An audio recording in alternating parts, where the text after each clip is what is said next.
போதும் போதும் போதும். கீழே வை, கரண்டி கீழே வை.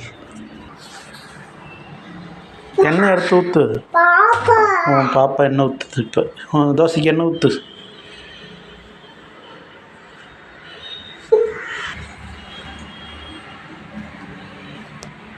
ஊற்ற.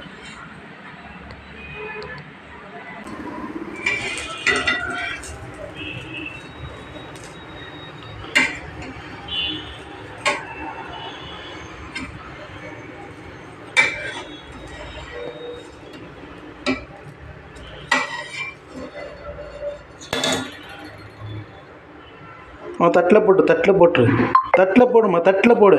அதில் போட்டு. Very good very good very good. ஓ பாப்பா தோசை சுட்டுச்சு.